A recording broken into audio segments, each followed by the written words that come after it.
improvement you guys made from SMU to last week? What still needs to be done as far as now moving forward? Just the little things with the defense. I think the biggest thing that we improved upon and was an emphasis last week was communication. Obviously, good defenses are loud, so just practicing communication, whether it's in practice, bringing an emphasis to call people out, to just be louder, everyone repeat the calls, stuff like that, is something that we did. And going into Virginia, that's what helped us, and I think we're going to continue to improve on that and then just iron it out. We play fast, so we just got to figure out our communication, make sure we're on point. Actually, kind of going off of that two-part question, how important was that to make those corrections with the next kind of 3 weeks coming up with two top 10 opponents, and then also just thoughts on Cam Ward and what you've seen from him? Well, again, it's obviously important. You can't play defense if we're not on the same page. Like, there's gonna be a crease somewhere. There's gonna be someone not accounted for. So obviously that adjustment's crucial. We're playing a lot of good teams coming up, so communication is gonna be a big part of that. And we need to know what our responsibility is and just keep going. As to Cam Ward, obviously he's a great quarterback. He can run it and he can throw. He's got a good arm, playmaker. He steps up to the occasion. So obviously looking forward to just trying to get after him. They got a good O-line too. So yeah, looking forward to it. Jamari, Coach Brian Brom said a minute ago that the touchdown pass to you was a play you put in not long ago, but had never run it before. When they called it, were you excited? Did you feel pretty confident it would work? Oh yeah. When they called it, I was like, oh yeah, they called my number, man. Like, I gotta make the play. But but in practice, we didn't really like go over it a bunch of times. It's just something that we just put in and it worked. So not really too much to complain about. Ashton, growing up in Boca, were you a fan of the U? Did they recruit you, and do you have many friends on the team? Well, I grew up in Palm Beach County, so all throughout. I wasn't really in one place, but obviously the influence is there. To be honest, I never really got too much attention from Florida teams, so I didn't cheer for Florida teams either, in college, because I wasn't really a college football watcher at the time growing up. But there's not really much to say about that. I didn't get recruited by them, so. Do you have any friends on the team? Obviously former teammates, but that's about it. Ashton, Jeff was talking about the importance of keeping, Ward in the pocket. How important is rush lanes for you guys? Obviously, you want to pressure him, but how important are rush lanes in order to keep him in the pocket? Obviously, we got to be able to cover each other.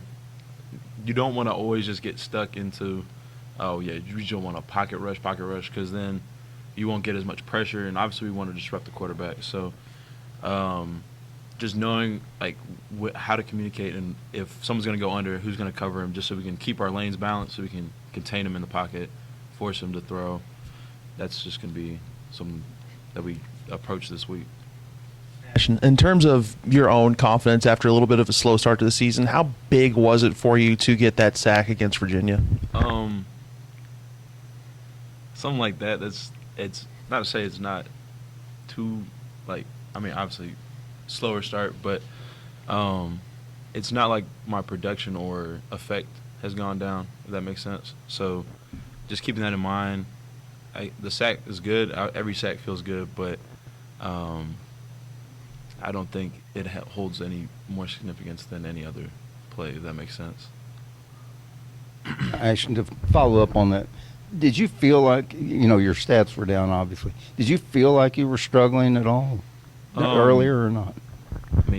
There's always a little bit, because your expectation is now, based on last season's, what people expect from you is higher. But I think there's other ways to affect the game. And, for me, just being a presence on the field, being somewhere people aren't as likely to run at, or just affect the game in that way, force the ball certain ways.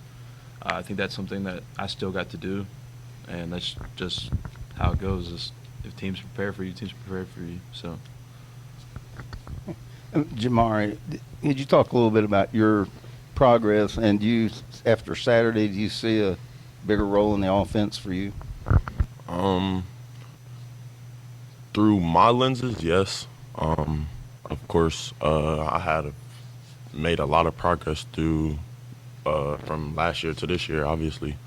But my head is I just gotta stay just keep going really, and just hopefully they'll just keep giving me the ball and just get to the league or do something one day. So that's the goal.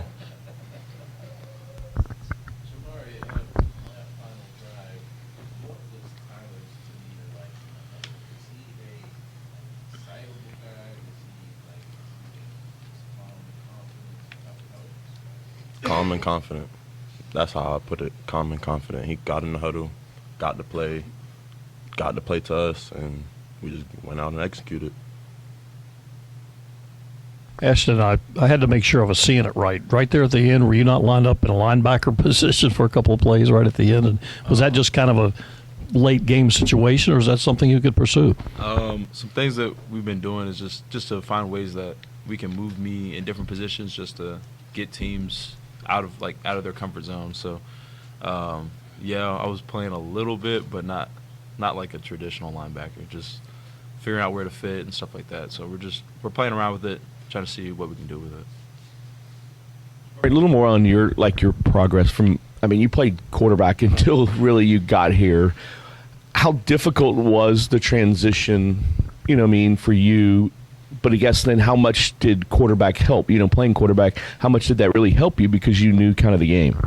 Well, it was a big transition, be it from staying in the pocket and throwing the ball to being the guy that's protecting the quarterback.